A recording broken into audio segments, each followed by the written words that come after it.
When anyone mentions Plants vs Zombies, normally you think of the classic tower defense game that has caused a storm on tablets and smartphones over recent years. You do not, however, think of the brand as a Battlefield-style online shooter. Well, with the release of Plants vs Zombies Garden Warfare, this could all change.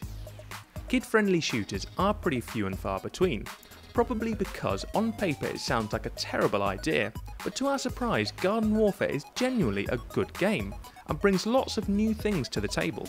The game is brought to you by the creators of the original, PopCap, which is reassuring on one hand, but on the other, they have no experience in developing online shooter games. But with EA behind them, this appears not to have caused any issues. The first thing you notice when booting up the game is that you're thrown into the third-person perspective, rather than the more traditional first person. But apart from being third rather than first, the basic gist of Garden Warfare is much the same as any online mode in Battlefield and Call of Duty, as you play as one of the two sides in matches of up to 24 players.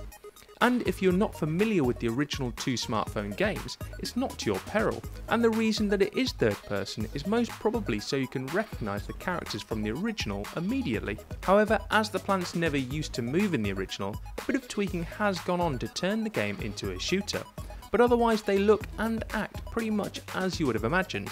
And most plants' abilities act like standard shooter classes, such as the cacti that can lay mines and use a sniper rifle, while others are more unique, such as the melee-based chompers, who are able to burrow through the ground and spit on enemies to slow them down.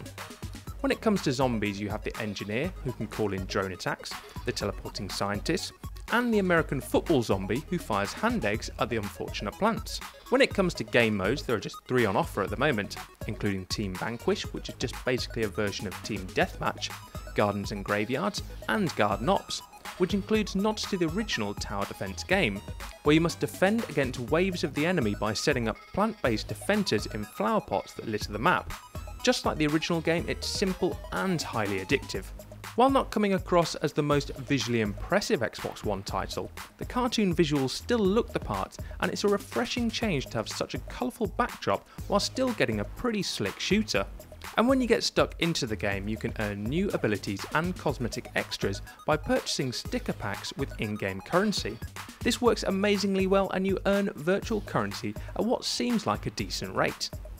Overall, Plants vs Zombies Garden Warfare isn't the most technical of shooters, but to be honest, it isn't trying to be. It's just trying to be a light-hearted option that offers the addictive fun of Battlefield, but with colourful characters, and we think this combo works amazingly well.